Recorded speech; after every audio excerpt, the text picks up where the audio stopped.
Question assertion reason type क्या बोला, band gap in germanium J small. तो क्या बैंड गैप क्या होता है? बैंड गैप होता है कंडक्शन बैंड और वैलेंस बैंड के बीच में, CONDUCT कंडक्शन बैंड और VALANCE वैलेंस बॉन्ड। तो ये जो डिफरेंस होता है, तो ये जर्मेनियम में क्या होता है, बैंड गैप जो होता है VA बैंड GAP वो लगभग 64 किलो जूल पर मोल के आसपास होता है। बहुत ही कम वैल्यू है, बहुत छोटा वैल्यू है।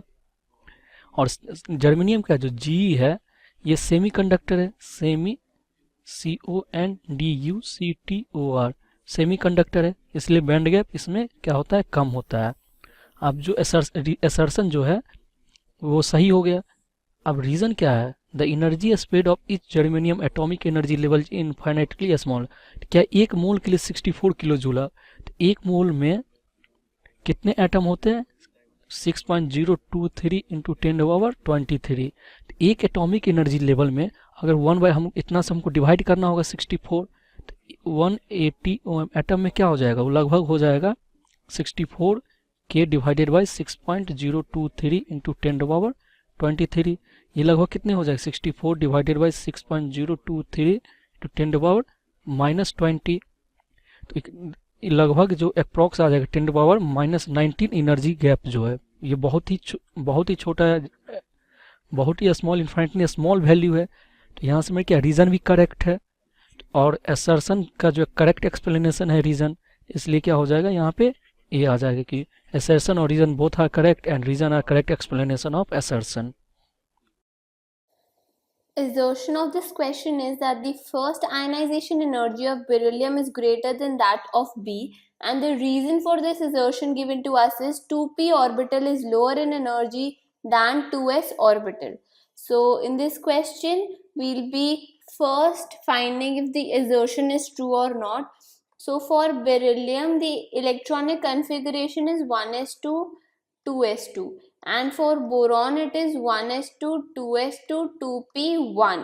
So we can clearly see that this has completely filled orbital, this is completely filled, whereas this 2p1 this is incomplete or partially filled, right? So since there is this one odd electron in this and this is a paired electron, the electron removal from boron will be more difficult than in beryllium because of this paired electron, and so therefore the ionization energy, so the ionization energy for beryllium will be more than boron, because taking this paired electron out of the s orbital would be more difficult than boron. So therefore beryllium has greater first ionization energy, and therefore this first statement assertion comes out to be true. The assertion is true. Now talking about the reason that 2p orbital has lower energy than 2s. So the energy we calculate, the energy is calculated by n plus L. So for 2s, the energy would be 2 plus 0, that is 2, that this is for 2s. And now for 2p, it will be 2 plus 1, because for p the L is 1, so it will be 3. So the energy of 2p is more. So this reason comes out to be false. So now the correct option among this is that assertion is true but the reason is false, that is C part. Hello, आज का question हमारा fill in the blanks type है। Question क्या किया है देखते हैं। Compounds that formally contain Pb4+ are easily reduced to Pb2+, the stability of lower oxidation state is due to. तो हमें दिया गया है कि Pb4+ के जो कंपाउंड्स होते हैं वो काफ़ी आसानी से Pb2+ के कंपाउंड्स में ट्रांसफॉर्म हो जाते हैं या फिर चेंज हो जाते हैं। तो ये क्या है, लोअर ऑक्सीडेशन स्टेट ये हमारा स्टेबल है और हायर ऑक्सीडेशन स्टेट क्या है, अनस्टेबल है। तो इस प्रोसेस को कहते क्या है या फिर इस फेनोमेना को, तो इस फेनोमेना को हम कहते हैं हम inert pair effect. Inert pair effect ये देखने को क्यों मिलता है, क्योंकि पुअर शील्डिंग इफेक्ट के कारण। ये होता क्यों है, poor shielding effect of D and F electron, poor shielding effect of D and F electron. D और एफ के पुअर शील्डिंग इफेक्ट के कारण हमें ये देखने को मिलता है।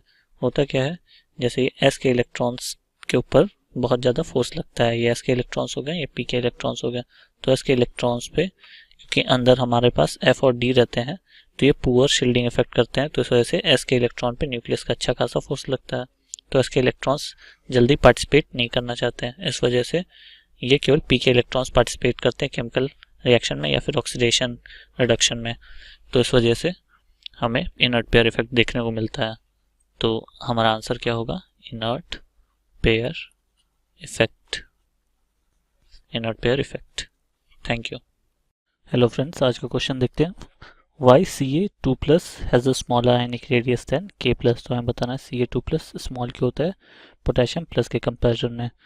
तो यदि हम इफेक्टिव न्यूक्लियर चार्ज के टर्म्स में देखें तो इफेक्टिव न्यूक्लियर चार्ज का फॉर्मूला क्या होता है, Z - सिग्मा। सिग्मा क्या होता है, स्क्रीनिंग कांस्टेंट, स्क्रीनिंग कांस्टेंट जो कि डिपेंड करता है नंबर ऑफ इलेक्ट्रॉन्स पे। ये दोनों के केस में हम देखें तो ये दोनों क्या है, आइसो इलेक्ट्रॉनिक स्पीसीज है, मतलब सेम नंबर ऑफ इलेक्ट्रॉन्स दोनों के केस में 18 इलेक्ट्रॉन्स है, तो सिग्मा का वैल्यू दोनों केस में सेम होगा। तो Z का वैल्यू डिपेंड करेगा कि किसके केस में इफेक्टिव न्यूक्लियर चार्ज ज़्यादा होगा, जिसका Z ज़्यादा होगा उसका इफेक्टिव न्यूक्लियर चार्ज ज़्यादा होगा। तो कैल्शियम का क्योंकि एटॉमिक नंबर ज़्यादा है तो उसका Z ज़्यादा होगा, तो Z इफेक्टिव की बात की जाए तो ये कैल्शियम के लिए ज़्यादा होगा एज़ कम्पेयर टू पोटेशियम। और इफेक्टिव न्यूक्लियर चार्ज यदि ज़्यादा होगा तो जो आउटरमोस्ट इलेक्ट्रॉन है उस पर फोर्स ज़्यादा लगेगा, तो आउटरमोस्ट इलेक्ट्रॉन पे फोर्स लगेगा ज़्यादा कैल्शियम के केस में, इस वजह से उसका साइज़ क्या हो जाएगा, छोटा हो जाएगा। तो कैल्शियम 2+ हमारा छोटा हो जाएगा as compare to potassium plus, तो इस वजह से radius of Ca2+ is less than radius of K+। Thank you. Question यानी क्वेश्चन में स्टेटमेंट दिया हो उसको अपने को करेक्ट ट्रू या फॉल्स बताना है। तो क्वेश्चन स्टेटमेंट क्या है, basic nature of hydroxide group 13 decrease progressive down the group, यानी ग्रुप में डाउन जाता है तो इसकी बेसिक नेचर डिक्रीज हो जाता है। तो पहले 13 ग्रुप के यानी 13 ग्रुप क्या हाइड्रोक्साइड BOH3, ये दूसरा क्या हुआ air OH3, gallium hydroxide, indium hydroxide और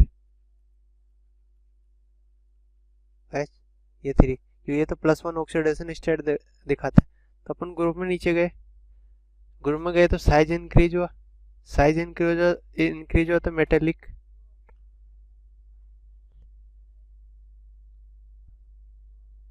मेटेलिक करेक्टर इंक्रीज हो गए।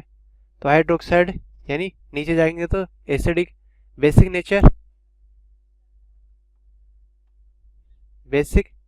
नेचर इंक्रीज होगा। तो इनमें सबसे ज़्यादा थेलियम हाइड्रोक्साइड होगा बेसिक, फिर indium hydroxide, gallium hydroxide, AlO3 and boron hydroxide.